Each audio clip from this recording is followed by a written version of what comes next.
guys, welcome to Most Craved. I'm Jenna Bush with Legion of Leia. I'm William Bibiani with Crave Online. Hey, Oscars. That was really enthusiastic. Thank you. All right. I like the Oscars.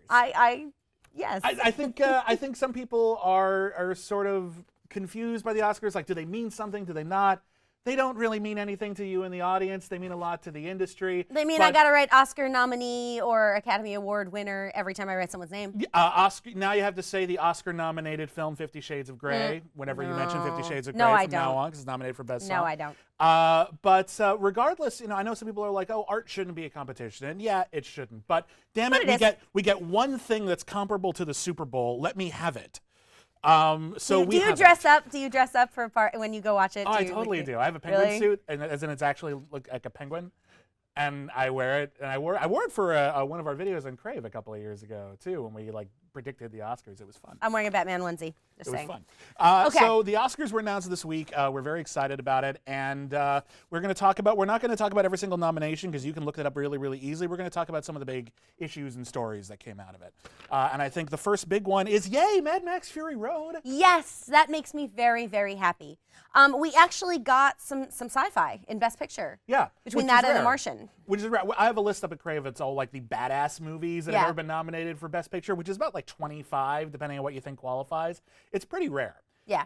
And here, not only, because The Martian is the kind of sci-fi the Academy sometimes goes for, like if you want to say Gravity is sci-fi, arguably, that kind of thing. Yeah. Inspirational, triumph of the human spirit. Mad Max is a badass car chase movie without shame. And yeah, it has a lot of potent and cogent themes about misogyny and feminism and what have you.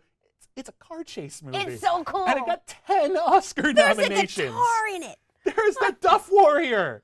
That's so the coolest guy ever. That's the coolest damn thing. Yeah. And I don't think it's going to win Best Picture. No, but it's really cool that it's there. The fact that it's there, although it did potentially unseat Star Wars as the sci-fi Best Picture nominee du jour. Yeah, that is true. How do you feel about that? Because you're a Star Wars fan.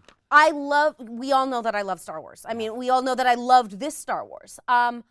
I actually think it could be in there, but I also understand why it's not. Why is it not? I think that sometimes the Oscars tend to ignore these super, super, super popular movies. You know, George R.R. Martin had a comment. He was talking about the Saturn Awards. Yeah.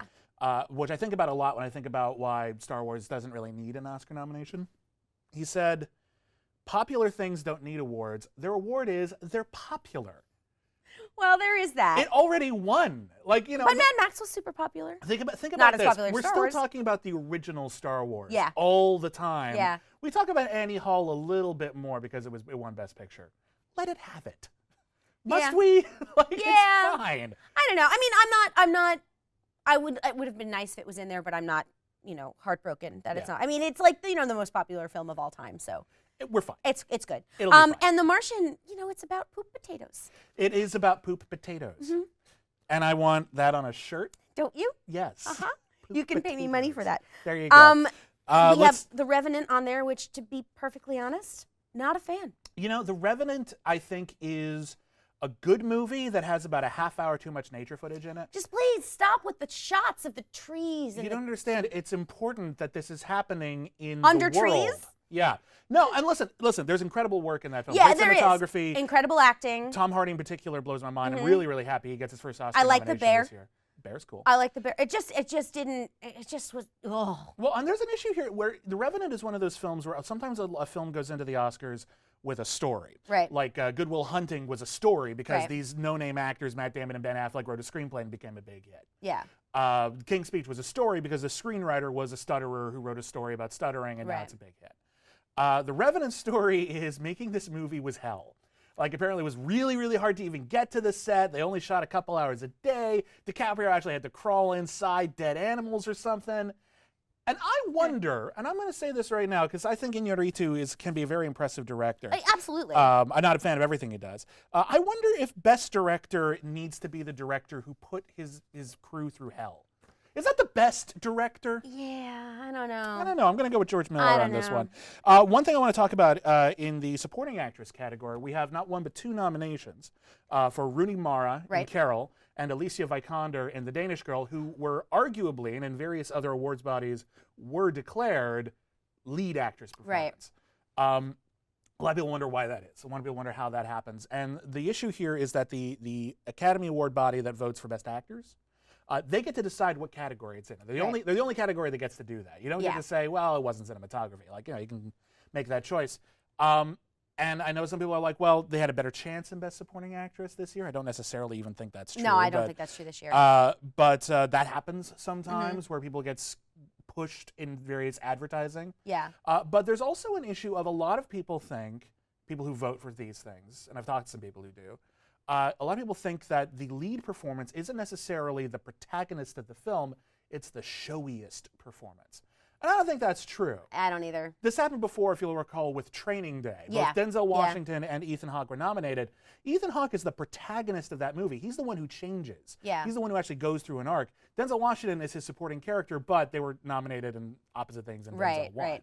So I think those are both amazing performances, but I think that's an interesting thing to talk about. Oh, totally. And I actually think Alicia Vikander really deserved a nomination for Ex Machina. Ex Machina, I think, should have been up for Best Picture. Ex Machina should have been up for Best Supporting Actress. It should have been, and that should have freed her to be nominated for Best Actress, because she's great in The Danish Girl. Yeah, she's amazing in everything. I also wish that Ex Machina had been nominated for Best Supporting Actor with Oscar Isaac. Yes. Which actually raises another question, or another issue that everyone's talking about, which is the hashtag Oscars so white. Because, wow, they are. They're really white. Here's a point that someone brought up, and it's just true.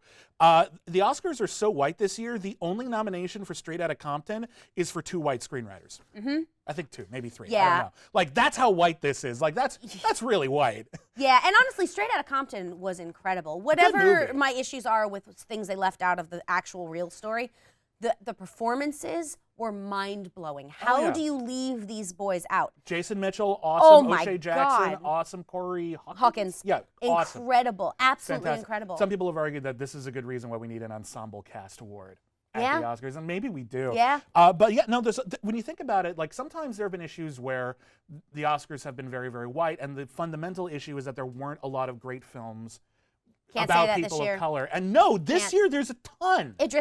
Idris Elba in Beasts of No Nation, Tangerine, Straight Outta Compton, Hateful Eight, Creed.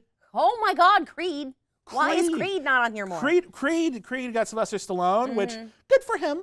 One of the very few actors ever to be nominated for an Oscar twice for playing the same character. I think it's like 6. Yeah. It's like him and Cate Blanchett and Al Pacino and a few others.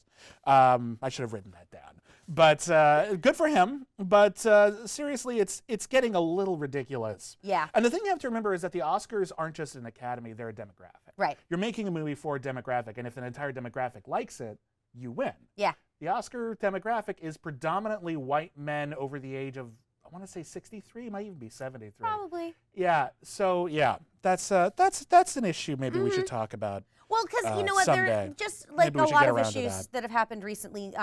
I think with this one, this year you can't ignore it because this year it's so blatant. Yeah, there were a lot of really good people who on the other hand, it was a tough year in general, I'll give you that, but it's a little ridiculous. Another big snub I think a lot of people are talking about is her original song. A lot of people love that Wiz Khalifa song from Furious 7. Yeah. I didn't.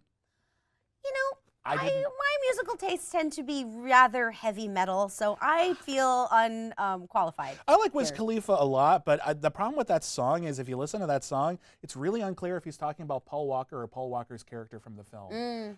As a result, I can't take it. Every time I start taking it seriously because it's about Paul Walker, he references like doing a heist or something. Yeah. And then vice versa, and I don't think it's a very well written song. It's an odd category actually this year. A lot of weird stuff. It is. Academy Award nominee Lady Gaga. We got to say that now. That's the new rule. That'll be an interesting life in which we got to do that. Wow. What? It just cracks me up. No, she'll be like halfway to an EGOT if she wins, and apparently she's doing rather well. Yeah. Like, the odds are in her favor, apparently. Score, I think Star Wars. Score. Hum one new theme from Star Wars: The Force Awakens. That does matter. Doesn't matter. I'm sorry, the John Williams score for Star Wars, good score, not complaining. But the original score for Star Wars goes in your face, and you come out of the theater the first time humming it.